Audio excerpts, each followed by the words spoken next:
want to, before I forget some important people, I want to thank a couple of people this morning, and one of them, or two of them, our brother and sister Cope, for being such good host and hostess to us as a Bible teacher.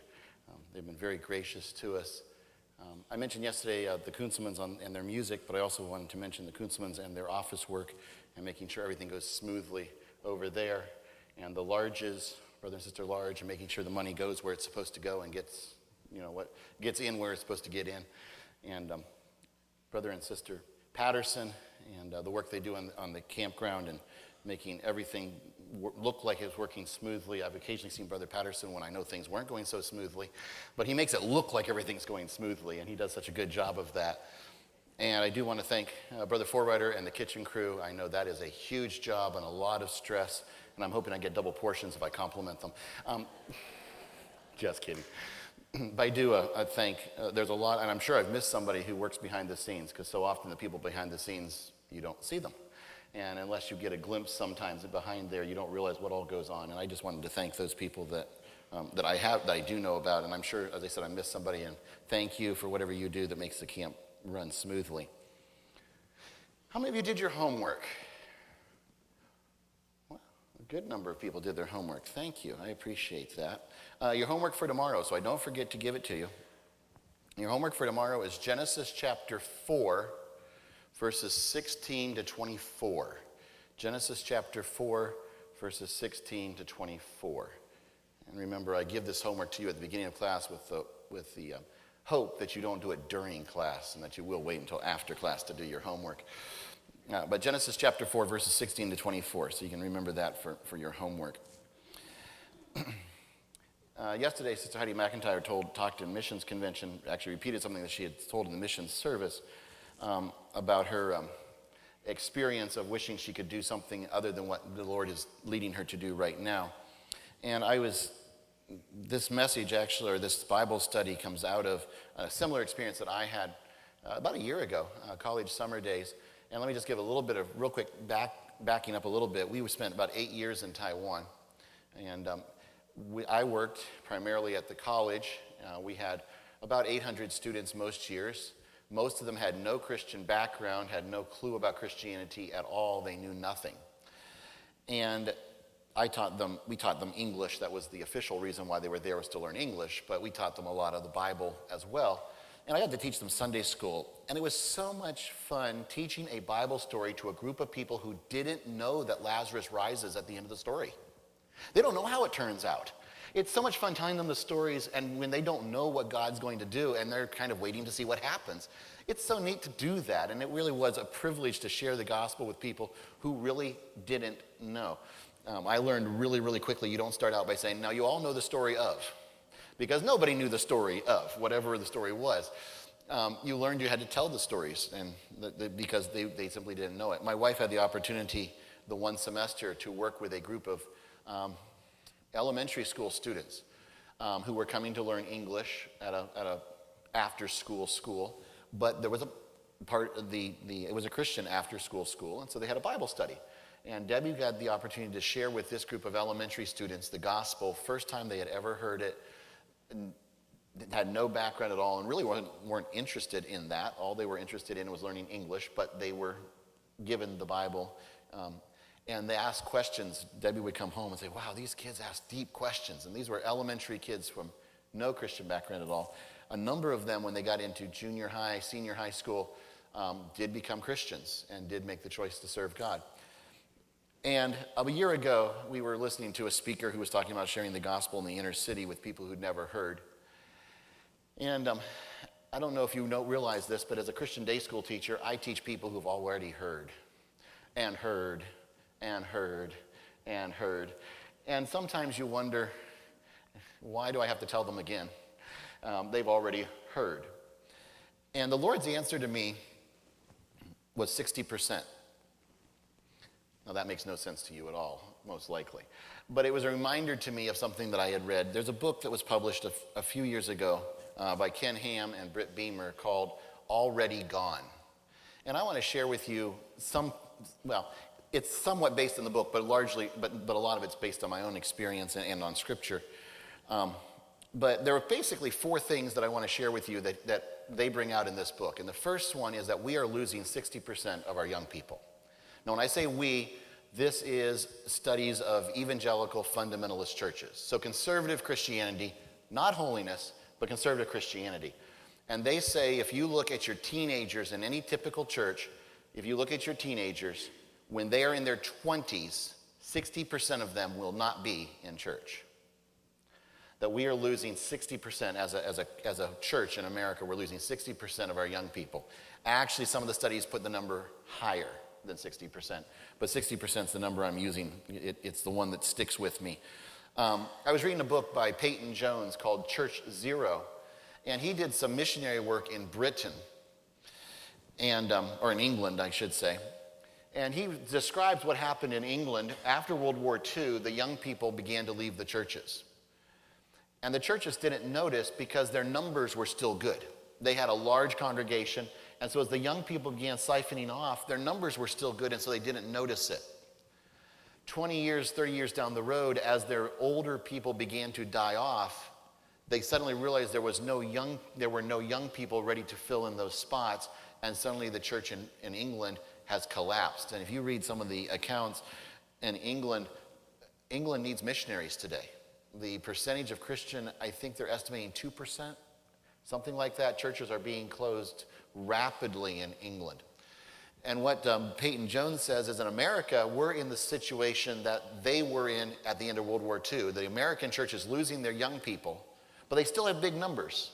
And so they don't realize that we're bleeding through in the young ages. And in a few years, we're going to suddenly discover that we have no one left because the older ones have died and the young people aren't there. I'm afraid to say it, but I think in the Holiness Church, we're ahead on that one. I've been to a lot of churches. I shouldn't say I've been to a lot of the churches that I've been to, and I go to a few. We do Bible schools, and I speak occasionally on creation. A lot of our Holiness churches that I've observed consist of a lot of our older saints, the pastor, and a lot of children that we're bringing in from the community. And that's what a lot of our churches are. Now, that's not all, and I'm generalizing, but I don't think I have to push real hard for us to realize we are losing our young people. I did a kind of an informal survey of students coming through our school, and I think the numbers are probably pretty close to that over the last number of years, last decade. We're probably losing about 60% of our young people. We can't afford to do that. And we heard the call yesterday, we need more missionaries. We have churches without pastors. We have churches without laymen. And I was thinking about if we have more missionaries, we need more people who are making money to pay the bills for the mission fields. We need more people who are going to finance. We need more people to do the work. We can't afford to lose the ones we've already got. And when the Lord brought that 60% to me, the burden on my heart is we don't want to lose 60% of our teenagers. We have a good group of young people, and I'm not being negative or pessimistic. I'm just stating this is what has been the problem. This is what we have been seeing. We have been losing our young people. It's a nationwide problem, and I haven't seen any statistics for the Holiness movement specifically, or Allegheny specifically, but I'm afraid we're losing too many. One is too many, but we're losing too many. And so how do we change it? As I said, I don't want to make this pessimistic. Where's the problem? Where is the problem begin? How do we fix it? One of the first things that the 60% number actually comes from another surveyor, the name slips me right now. But Ken Ham and Britt Beamer did studies to look at this group. Why are they leaving? What's the cause? One of the things that they discovered was when they are losing their faith. Many times we were concerned, our teenagers seem to graduate from high school, active in our youth groups or in our church, go to college and kind of drift away. But when they started asking these 20-year-olds who have left the church, when did you first lose confidence in God? When did you lose your faith in the Bible and faith in the church? Most of them, or I should say a large percentage of them, said middle school. Not college, not high school, middle school. And as I've dwelled on that thought as a teacher, I believe it. I believe that the kids of our church, the ones who are growing up through our ranks, by the time they've hit middle school, and of course middle school, 5th, 6th, 7th, 8th grade, they've already made decisions in service after service, camp after camp. in many ways, by junior high, you can tell which direction they're going. Now, I'm not saying they've gotten there yet, but you can see the direction that they're tending. I want to give you a couple of real quick examples of this without mentioning who they are, but just a couple. I remember an 8th grade girl, and I was dealing with a discipline problem. The principal was out of the school that particular day, and so I was dealing with a discipline problem. And it involved a group of girls. And I was trying to deal with the situation a little tactfully. Rather than calling them out directly, I was trying to kind of be subtle and give them a suggestion of what they should be doing. There were a group of about 4 or 5 girls involved. 4 or 5 of them very carefully missed what I was trying to tell them. One of them admitted that she understood what I was trying to tell them, did what I told them to do, and tried to encourage the other 4 to do the same. She didn't get settled spiritually until she was in 9th or 10th grade, but I could tell in 8th grade which direction she was going. She already, just the difference in her response told me that she was trying to do what was right. And she would tell you that she didn't get really settled spiritually. Like I said, it was 9th or 10th grade that she really got settled spiritually. But even in 8th grade and before, you could see the direction she was going. There was another young man. He was a 7th grader, and he was a problem. And he was causing some serious issues in 7th grade. And we had revival at our church, and because of a situation, I wasn't there on Saturday night. So I missed whatever happened on Saturday night. And I figured out on Monday morning that something must have happened on Saturday night, because there was a difference. This young man was different. No one had told me he went to the altar. No one had told me he had gotten spiritual help. I could tell on Monday morning that something had happened. And I started tracking it down, and sure enough, he had in fact gone to the altar Saturday night during revival when I hadn't been there. And that young man struggled through high school. He was up and down. He wasn't, a sterling example at all times. But today, he's a good young man. It's showing a good Christian testimony and doing well in the Lord. Because back in 7th grade, he made a decision about which way he was going to go. It wasn't a steady course necessarily, but the direction was there. And I think I'm realizing we have to think early. Because by the time they hit junior high, many times their direction has already been decided. Not saying the grace of God can't change them, but saying that they've made decisions which is determining their direction. They are determining which direction they are going. And it's going to be that much harder for them to turn around later. We've got to reach our young people, really before we call them young people. Back when we called them children, those decisions many times are being made. And I can't document this, but I'm convinced that a lot of it happens before they ever reach the school. In those first few years when it's just the parents at home, I think a lot of it happens there. But I thought this is significant, this research, that they're losing their faith by middle school. We've got to get them early if we're going to get them. Third thing that comes out, and I'm not going to spend a lot of time with this because it's been covered other times in other ways, but we're losing our young people for 2 reasons that they found. Now, I think there's probably a lot more than these 2, but there were 2 things that really stood out in their study and in their survey. The first reason that they say we're losing a lot of our young people is because they are not seeing Christianity lived. Interestingly, from his studies, those are the ones that we have the most hope of bringing back because they do believe it's true. They're just discouraged because they haven't seen it lived. And the ones that they've studied, a lot of them, these are the ones who come back on Christmas and Easter. These are ones who say, yes, we're going to be going back to church. When our children are ready, we want our children in church because it's good for them. Because they really do believe it. They just are discouraged because they haven't seen it lived. And that's obviously a big issue. I'm going to leave that one, though, for the moment. Because I'm going to leave that one. I want to go on to one that's closer to my experience. And that is, we are losing a group of them. We are losing because they are not convinced that it's true. Now, when I say true, I don't mean, as I say, not that it can't be lived, but that it really isn't true. They are simply losing faith that the Bible is true, that God is real. Now, again, I'm talking about evangelical fundamentalist churches. That's where the studies are from. But I think we can see parallels within our own movement. But we're losing some simply because they don't believe it anymore. They simply don't believe it's true. They were not convinced that it's true. And something that came out in this context that really was the shocker of the study is the fact of the impact of Sunday school on young people. Because they checked. They wanted to see, okay, how much impact does it have if these are regular Sunday school attenders? And what they found was that the ones who were regular Sunday school attenders tended to believe less biblically than the ones who did not attend Sunday school. Sunday school, from the surveys, from this research they did, Sunday school as it's practiced in America is failing, if not actually detrimental. Let me read some statistics to you. Again, this is not from Holiness churches, so I don't know whether this applies in our own churches, but it's certainly something to make you stop and think. This is some things. These are students, or these are young people who regularly attended Sunday school, but have now left the church. They are more likely not to believe that the accounts in the Bible are true. They are more likely to doubt the Bible because it was written by men. They are more likely to doubt the Bible because it was not translated correctly. They are more likely to defend that abortion should continue to be legal. They are more likely to accept that gay marriage and abortion should be legal. They are much more likely to believe that God used evolution to change one kind of animal into another. They are more likely not to believe that the earth is less than 10,000 years old. They are more likely to question the Bible because they believe the earth is not less than 10,000 years old. They are more likely to doubt the Bible because of the secular dates of billions of years for the age of the earth. They are more likely to question that the earth is young. They are more likely to believe that dinosaurs died out before people were on the planet. More likely to view the church as hypocritical. Much more likely to have become anti-church through the years.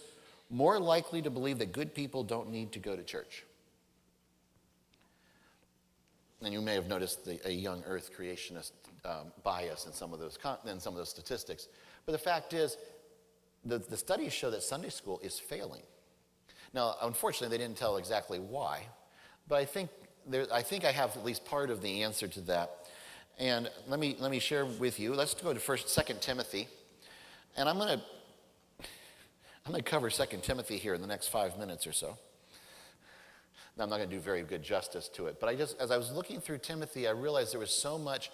I had you read from chapter 2. I'm going to start in chapter 1, though, and catch a few things. And I'm going to be pulling verses out. I'm not getting the full context, and I apologize for that. But sometime I really need to take some time and really do 2 Timothy. I'm realizing just how much there is in this. But we're going to go to 2 Timothy chapter 1. And I just want to pull out this theme that seems to come through the book and through the letter multiple times. Chapter 1, verse 5. When I call to remembrance the unfeigned faith that is in thee, which dwelt first in thy grandmother Lois and in thy mother Eunice, and I am persuaded that in thee also. He has a faith that was passed on. His mother and his grandmother successfully passed on the faith to Timothy. They did what we want to do. They successfully passed on the faith to Timothy. Jumping down to verse 13. Hold fast the form of sound words, which thou hast heard of me in faith and love which is in Christ Jesus. And that first part, hold fast to sound words. When you have the truth, hold on to it. He's admonishing Timothy, you've been taught the truth. Hold on to the truth that you've been taught. Don't let it go. Chapter 2, verse 2. And the things that thou hast heard of me, the things that I have taught you, in other words, among many witnesses, the same commit thou to faithful men who shall be able to teach others also. Paul says, what I've taught you, you teach to others so they can teach to others. There's a teaching process here. The message should be passed on from Paul to Timothy to the elders to the people. We're supposed to be passing it on. We're supposed to be teaching it to the next generation so the next generation can teach it to the next generation so they can teach it to the next generation. Starting with verse 14, I want to read a number of verses here. Of these things, these things are what Paul's talked about in the verses before. Of these things, put them in remembrance, charging them before the Lord that they strive not about words to no profit, but to the subverting of the hearers. Study to show thyself approved unto God, a workman that needeth not to be ashamed, rightly dividing the word of truth. But shun profane and vain babblings, for they will increase unto more ungodliness. And their word will eat as doth a canker, of whom is Hymenaeus and Philetus, who concerning the truth have erred, saying that the resurrection is past already, and overthrow the faith of some. A couple of important things. Again, he's saying, In verse 14, remind your elders of these things. Pass this on to your church. Teach this to your people, these things that I've taught you. Study. I love verses that tell people to study. I'm a teacher. It just comes out. But the Bible, he tells Timothy, study. Why is he going to study? And I'm going to skip so he can rightly divide the word of truth. Paul's admonishing Timothy, study the word so that when you explain it, when you teach it, when you pass it on, you're doing it properly. Study so that when you're passing on the Bible, you're passing on the Bible. And that we are rightly dividing the word of truth, that we are giving true interpretation, true understanding, an accurate description of what it says. That at the same time, there's this little warning that's good for me, to avoid vain and profane babblings. We can get distracted with little arguments here and there. It's so easy to get distracted by these little details that are so much fun to argue about and not a whole lot of value sometimes. It's a waste of time. My dad tried to encourage me when I was a young man to not argue with some people because it's a waste of time completely. And I'm learning it slowly. But there are some things that aren't worth arguing about as well. Paul says, don't worry about some of those things. But he is concerned about those who are subverting the truth, who are erring, and in the process overthrowing the faith. We live in a day when there are a lot of people from within the church world who are twisting the truth and undermining the faith of many. And within the American church, there are a lot of these people, and some of them are big names. They have huge churches. They've got millions of copy books, and they're opening branch churches where you can have them preaching at their church, and they can also be preaching at your church via video feed because they're such good men. But some of the stuff they're teaching is error. Our country, we are in a country that is permeated with Christians who are teaching error. We've got to make sure we're not getting distracted by vain babblings, but we do have to be concerned about error in the church as well. Moving on to verse 23. But foolish and unlearned questions avoid, knowing that they do gender strifes. And the servant of the Lord must not strive, but be gentle unto all men, apt to teach, patient. Not involved in strife. We don't get involved in arguments just because we like to argue, although some of us do, I know. But apt to teach. We have to pass on the truth. We've got to teach the truth.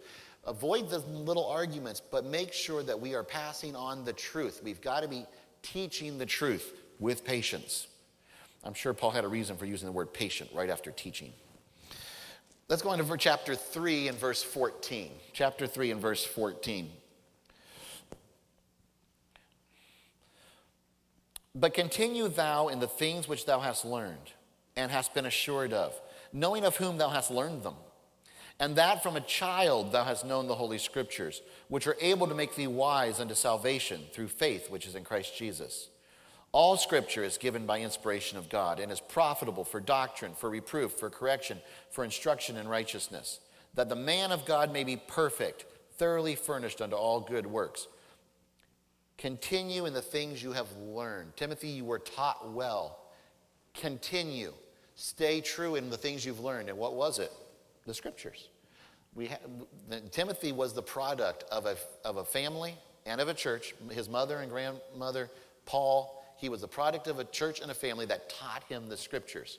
And Paul says, continue in those, because the Scriptures are, and that verse is loaded with so much good. We'll just move on. There's too much good there. Let's go on to chapter 4.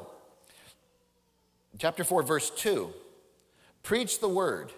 Be instant, in season, out of season, reprove, rebuke, exhort with all longsuffering and doctrine. For the time will come when they will not endure sound doctrine, but after their own lust they shall heap to themselves teachers, having itchy ears. Preach the word, rebuke, exhort, because the day will come when people don't want sound doctrine. They want teachers who will teach them what they want to hear. We've got to keep teaching the truth. We've got to focus on passing on to the next generation the truth. We've got to teach the truth, even when it's not all that comfortable. And then verse 13. The cloak that I left at Troas with Carpus, when thou comest, bring with thee, and the books, but especially the parchments. Okay, it doesn't mention teaching, but I love this. I want my cloak and my books and my parchments. See what was important to Paul? He needed to stay warm and keep reading. Okay, but when you look through that, there was as I said, I pulled a lot of those out of context. You need to get the whole flow. But over and over, Paul comes back to this idea: Timothy, you have the truth, pass it on. We've got to teach the truth. I want to now move to Wesley. And I've not read a lot of Wesley, I will admit that, but I was pointed to a particular. I read a quote. In a book that I was reading, I read a quote, and it said John Wesley. I was like, wow, Wesley said that? And so I started tracking down where Wesley said that, and I ran across some really interesting things that Wesley said, and I want to share a few of them with you. Now, some of you probably know this because some of you are probably Wesleyan scholars way beyond anything I'll ever be, but this may not have stood out to you in the same way it stood out to me. There's a message called The Address to the Clergy that John Wesley shared in 1756. 1756. And he is suggesting, he's going through and asking his ministers, first he goes through and lists what are the qualifications that a pastor should have. And then the second part he asks kind of a quiz question and answer to see if they are measuring up to the expectations. And I'm just going to share just a few highlights of this that stood out to me. One of the first things he says they ought to have is the ability of close reasoning. Good logic, being able to reason carefully. Second thing he says, they should have liveliness of thought. Should be a quick thinker. Here's why. I love the way he words this. Okay, let me just read the whole thing. Second, is it not highly expedient that a guide of souls should have likewise some liveliness and readiness of thought? Or how will he be able, when need requires, to answer a fool according to his folly? How frequent is this need? I think that's an interesting perspective. But he admonishes that preachers should have. Now, he's specifically talking to pastors here, but good thinking, good reasoning, good thinking. Thirdly, he says they need to understand the original languages so they can truly understand the scriptures. Fourthly, he says they need to know ancient customs, chronology, geography, history. Fifthly, he talks about natural science and logic and geometry and the church fathers. I found out when I first found this, I noticed it, but then repeatedly I've realized Wesley was a real student of the church fathers. Felt very strongly that we should be familiar with the church fathers because he felt that they were being closest to the New Testament, had some really important things to remind us of. But then in the second part, as he goes through, he asked, okay, now specifically, have you done these things? Are you able to do these things? And he asks them, in this section, he says, have I learned enough to enable me to read with ease and pleasure, as well as profit, Malebranche's Search After Truth and Dr. Clark's Demonstration of the Being and Attributes of God? Now, you probably have never heard of either of those works. If you have, you're ahead of me. But I looked them up. I found them. Malebranche wrote a 3-volume work, and it looks like it's pretty deep. The first 2 volumes are on errors that people make in their thinking and how to avoid them. And the third one is an explanation of how we understand things and how we learn and how we know things, basically. The Adam Clark reference to demonstration of the being and attributes of God is actually Adam Clark's defense of the existence of God by looking at the natural world. An argument for the existence of God from design, which is still a favorite of apologetics. Then he goes on in the next section talking about natural science and math, and he recommends mastering Gravesand, Kiel, and Sir Isaac Newton's Principia, as well as Euclid's Elements. Now again, those are probably names that you're not familiar with. The only one that I was familiar with was Sir Isaac Newton's Principia, because Isaac Newton was one of the earliest physicists, and in fact, I still teach Newton's 3 laws. Any of my science students know Newton's 3 laws, or I'll retroactively fail them. And we also study Newton's law of gravity. Those are things that we first published in Principia. This is a foundational book of physics, of classical physics. Isaac Newton was a genius. But John Wesley expected his preachers to have read Sir Isaac Newton's Principia with all of this cutting-edge physics. And I say cutting edge. It was published in 1687. This is 1756, about 80 years later. In the context, this is cutting-edge physics that he is recommending that his preachers need to be familiar with. They need to be able to reason, he said, with ease and pleasure. Oh, that was earlier. He said about ease and pleasure, sorry. But he said they should have been familiar with this. Gravesand, he mentioned, actually wrote a book kind of in support of Isaac Newton's book, giving experimental evidence for a lot of the stuff that Isaac Newton had presented in Principia. Gravesand wrote another book discussing practical illustrations of them and practical experiments. The third book he mentioned was Keel. Now, Keel wrote a book on trig and logarithms, which is good, solid pre-calculus math.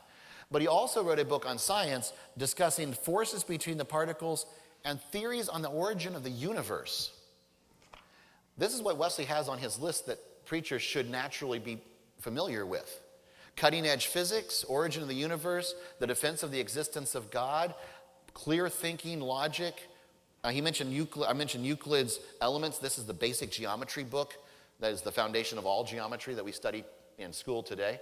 This is just part of what Wesley thought a preacher should be familiar with. Wesley believed in education. I found this an interesting as well. This is a science book that, well, I didn't know this, you probably did, but John Wesley had a reading list that his preachers were supposed to read every year. One of the books on that list was, let me get the title here real quickly, sorry. Survey of the Wisdom of God in the Creation. And he recommended that they read this book every year. It was 2 volumes in 1763. It eventually became a 5-volume work. And I read one author who said, you can just imagine this poor horseback riding preacher with 5 volumes of this science book in his saddlebags. And that was just some of the books he was supposed to be reading for the year. I want to quote a few things from it. Some of it for just so you get an idea of what they were reading. If you know science, some of this is interesting in its accuracy, and some of it's interesting in its inaccuracy, but it's still interesting. This particular excerpt comes from discussion of the human body. The hardest part of the body, white and void of sense, is termed a bone. The bones are covered with a thin skin, called the peristum, extremely sensible. The bones consist of thin plates lying one upon another, and these again of fibers running lengthways, some to the extremity of the bone, some not so far. Yet none of them terminate there, but are continued transversely, and as it were arched, the fibers of one side meeting and uniting with those of the other, and this at each extremity. This excerpt comes from a section on animals. Serpents differ very widely as to size. The laboigia of the Suriname grows to 36 feet long. The little serpent at the Cape of Good Hope is not above 3 inches and covers whole sandy deserts with its multitudes. This tribe of animals, like that of fishes, seems to have no bounds put to their growth. Their bones are in a great measure cartilaginous, and they are consequently capable of great extension. The older, therefore, a serpent becomes, the larger it grows. And as they live to a great age, they arrive at an enormous size. Leguit assures us that he saw one at Java that was 50 feet long. Now we'll jump into the physics. Light is now ranked among the elements and is considered a most formidable agent in the operations of nature. It is especially characterized by its incomparable velocity, it traveling at the inconceivable rate of 11,875,000 miles in a minute. It would appear that to the fixity and development of this formidable element, electricity owes its astonishing powers. Electricity appears to partake of the velocity of light, traveling at an inconceivable rate and darting forth bright rays like the sun. Its violence and power would appear to be in ratio proportionate to the quantity of light which enters into its composition, being always most destructive when it is most vivid and bright. Can you imagine if Brother Cope required all of his pastors to read a 2-volume science book like that? Although to match Wesley, Brother Cope will have to write it also, because John Wesley wrote that science book that he required his preachers to read. As I was researching some of this, I discovered that John Wesley was responsible for starting a school. Actually, a couple of schools, but one of them is still in existence today, though I'm not sure Wesley wants credit for it today. But he nevertheless started this back in 1750 in Bristol. It was called Kingswood School. It's moved to Bath now, and it is still there. And they do claim Wesley as their founder, although, as I said, I don't think there's very much Wesleyan about it anymore. It was originally begun for the coal workers' children, later expanded so that the preachers' children could also go to it. But originally, this was designed for the coal workers who had become Christians to send their children to school. As you can imagine, knowing Wesley, he had very strong ideas about what children should be doing. 8 hours of sleep, 8 hours of school, and the other 8 hours for work, walking, eating, no playing at all. In fact, later, the school actually didn't do real well. And one of the reasons he said was because they ought never to play, but they do every day. So he was very concerned about the lack of discipline in the school. But the one thing that stood out to me was the list of what they were studying. Now, this is, as far as I can tell, British education is different than American education. And of course, this is a number of years ago as well. But as far as I can tell, this would be a high school curriculum. And I'm going to read through it quickly. This is not like this would be some of the books they would have studied over the 4 years that they would have been in Kingswood School. During those 4 years, they would have read Louth's English grammar, Latin, Greek, Hebrew, and French grammars, Caesar, Spanheim's Introduction to Ecclesiastical History, Pufendorf's Introduction to the History of Europe, Homer's Iliad, chronological tables, Euclid's Elements, remember that's geometry, Newton's Principia, physics, Mosheim's Introduction to Church History, Ussher's Annals. This is Bishop Ussher's Annals of the World. It's about yay thick. My copy is about yay thick, and it's dry reading. And I like chronology. Spencer's Fairy Queen, which is really interesting because it's a fantasy type literature. Homer's Odyssey. The Survey of the Wisdom of God in the Creation. That's the science book we just were reading from.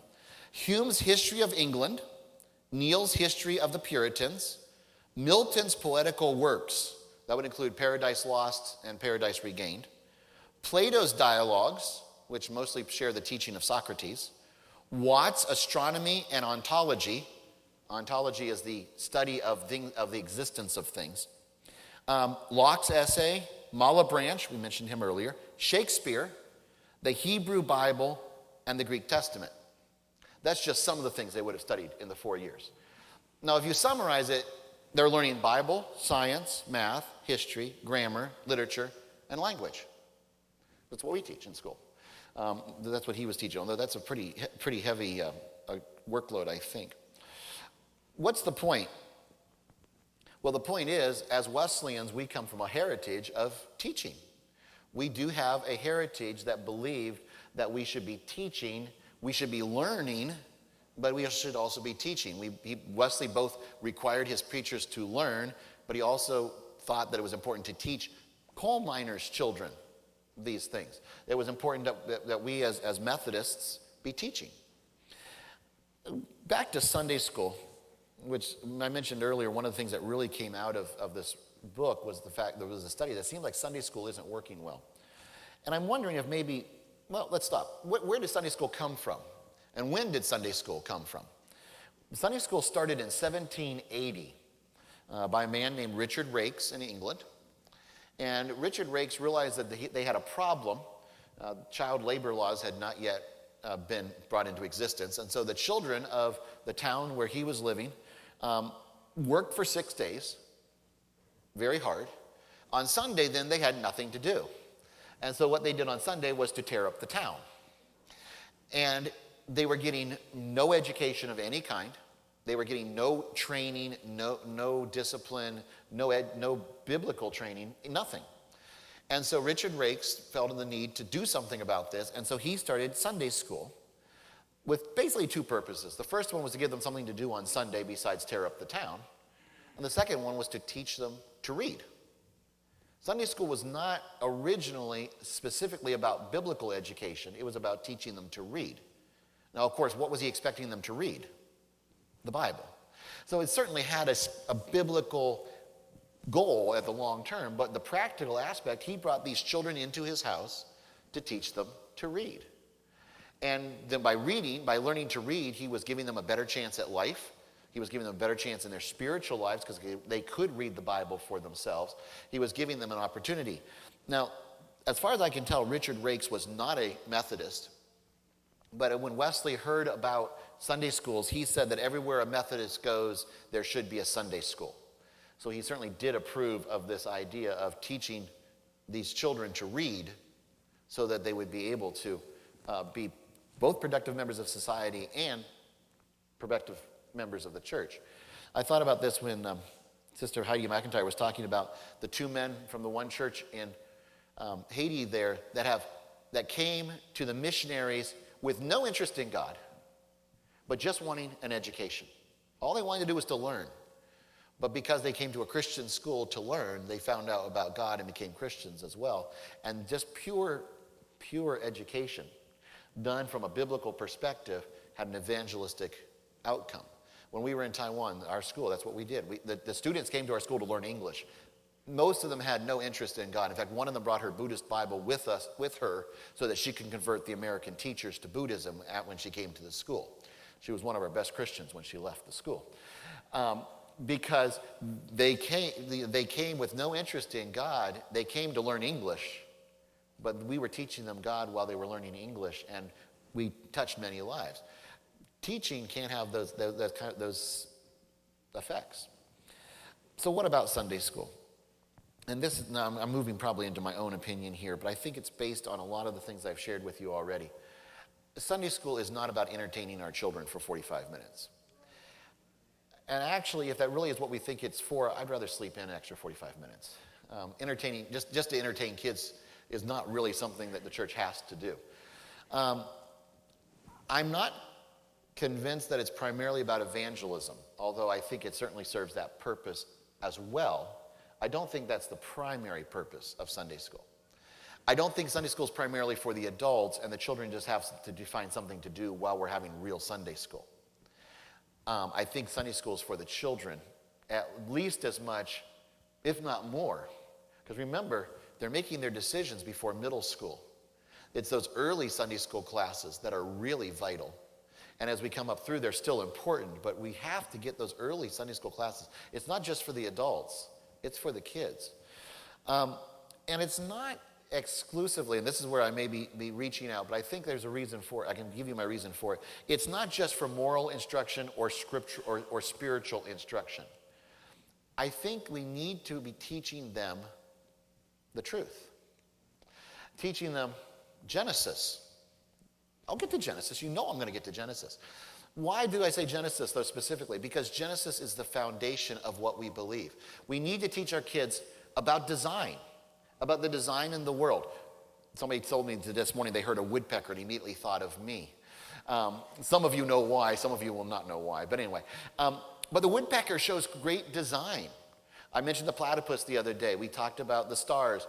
You can talk about the peacock. You can talk about the cockroach. You can talk about the gecko. There are an infinite number of these almost of examples of God's design in the world where God's world points back to God. We need to teach our kids about design. We need to teach our kids about decay. They need to know what's wrong with the world. They know there's something wrong with the world. We need to point them back to Genesis chapter 3. That's what's wrong with the world. But not just that, but that it's scientific. There are scientific principles that confirm the fact that we live in a fallen world and that the world is degenerating. We need to teach them about destruction, about the flood of Noah's day, about the rock layers and the fossils in the rock layers, the Grand Canyon, about Noah's Ark and the fact that you can fit all 16,000 animals into Noah's Ark and have room left over for lots and lots of people. We need to teach them about the facts of the truth of Scripture. We need to talk about the dispersion, about Babel, when God had to come and judge the world again. But as they left Babel, we see echoes of Babel throughout the world, in traditions, in religion, in the language even. We still see echoes of Babel pointing back to where God judged the world. We see that throughout the world. We need to teach them about dinosaurs. They were created by God on days 5 and 6. They went on Noah's Ark. Well, 2 of each kind did. The rest of them died and were buried as fossils. Oh, I should have backed up. They started to decay at the fall. They started to die. They started to eat each other because that's part of death and destruction. Some of them were on the arks. Most of them were buried in the rock layers, and we call them fossils. A few of them survived. People encountered them as they left Babel, called them dragons. You know, you can teach the whole book of Genesis just from dinosaurs. We need to teach about what I call digs. The archaeology. I shared a little bit with you from Abraham. I could have shared some stuff with you about Jacob. We can talk about the Israelites coming out of Egypt and the Amalekites and on through. There's a lot of stuff that you have to be careful in your reading, but there's a lot out there, a lot of information today available that points back. I mentioned Jericho. One I haven't mentioned that I wanted to sometime because I think it's so neat. In Caesarea, they've uncovered the floor of the I'm not sure what they call it, but the courtroom where probably the very floor where Paul stood when he defended himself before Felix and Festus and King Agrippa. They probably have uncovered that actual floor that his feet stood on. I think that's so neat. It's a real place, and you could even go visit it, the exact spot where Paul stood. It's real history because we can point to that. We need to teach our children that the Bible, the New Testament specifically, is reliable, that the New Testament we have today is a New Testament that was written. You might not have any problem with that, but you ask a lot of people in the world, they'll tell you, oh yeah, that's been proven. The Bible you have isn't the original Bible. Everybody knows that. But the evidence, you can go through the evidence. We can show our young people, we can show our children, the Bible is reliable. The Bible we have is the Bible that they wrote. We can talk about, we need to teach our children about the divinity of Christ. Now, I don't claim to be completely able to understand how you can be all man and all God simultaneously, but I know it's true. And we need to teach that. We need to pass it on to our children, that they understand that Jesus is God as well as being man. The Trinity, another concept. I don't claim to understand it entirely, but we know it's true, and we need to pass it on. We need to teach it to the best of our ability to teach and their ability to learn. We've got to teach them the Trinity, that there is one God, but in 3 persons. And however we try to explain that. The resurrection, it's a real historical event. In fact, it's one of the most documented historical events in history. And yet it's one of the most denied historical events of history. But it's true, and the evidence is there. There's so much evidence for the resurrection. We need to teach about holiness. Everything else I've said applies to any church, but we need to teach holiness.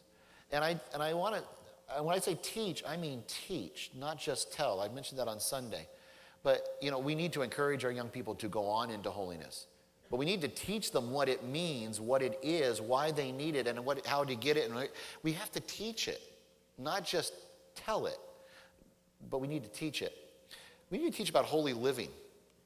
And I think you probably could name someone, I'm not asking you to, but I'm sure you could, who has said, I just don't believe all those standards anymore. I don't understand where they come from.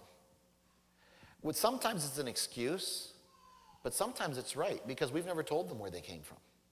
If we don't teach why we believe what we believe, the next generation won't believe it. Or maybe they will believe it, but their children won't. Because if we don't explain why we believe what we believe, it doesn't hold. It doesn't stand the test. Let me just going back to the reliability of the New Testament. There was a book published a few years ago explaining why the Bible we have today is not the original Bible. It's been completely corrupted. And Christians around America responded, and one of them was a particular letter. They said, "That's just destroyed my faith." Now, we can criticize them for that they shouldn't have let their faith be destroyed so easily. But the fact remains that if they had been taught how we know the New Testament is reliable, when they read the book, they wouldn't have had their faith tested. They would look at the book and say, boy, what is this guy talking about? He has no clue what he's talking about. Because they didn't. If you actually know, those who have studied it have said, this man is off the wall, he's just wrong. But as an American church, and I'm afraid as a Holiness church, We haven't studied the facts behind our beliefs, so when they are attacked, we can't defend against them. Now, for many of us, we're established in our faith. Most of the time when something like that comes up, probably you just react with, oh, well, I don't know. I don't know the answers, but my faith is strong. I know too much to lose here. Our young people aren't always that strong. And when they're confronted with some of these things, we need to make sure they are strong enough, that we have taught them enough, that we've given them the tools so they can hold fast to those things which they have been taught because they know they're true. One last thought. I was reading just a little bit of Francis Schaeffer the other day, and a philosopher made the comment that Abraham went into the sacrifice of Isaac by blind faith that had nothing to base it on. And Francis Schaeffer said the problem is that's not true. Abraham had things to base his faith on. God had already given him the promise of Isaac. He'd waited 25 years, but God had fulfilled his promise. We just read the other day how God had helped him in battle to overcome that great empire. God had spoken to him. He had seen God. He wasn't going into it by blind faith. He had a lot to build his faith on. Now, admittedly, he had never seen God raise his son from the dead before, which is what he had faith for. The Hebrews says he went into that believing that if he sacrificed Isaac, God could bring him back from the dead. He'd never seen that before. But it wasn't blind faith. It was faith based on a lot of things that he already knew. Knowledge is not the opposite of faith. Knowledge is the foundation of faith. Faith goes beyond our knowledge, but it's built on our knowledge. When we reach out in faith that God can do this we've never seen him do before, it's because we know what he's done before. Sometimes it's what we know he's done before for others that we read about in Scripture, and it may be based on the infallible logic of if there is a God, et cetera, God can do this. But our faith is built on something. And it's not just pure faith, but for faith's sake. It's faith founded on knowledge. And that knowledge is what we need to pass on to the next generation, as well as the faith. We need to pass that on. And of course, as a teacher, I get excited about teaching the truths to our next generation. But it's something that we as a whole need to be doing. As a church, we need to stand behind our churches. We need to teach our young people. We need to teach our children the truths of what we believe and why we believe it. Let's stand.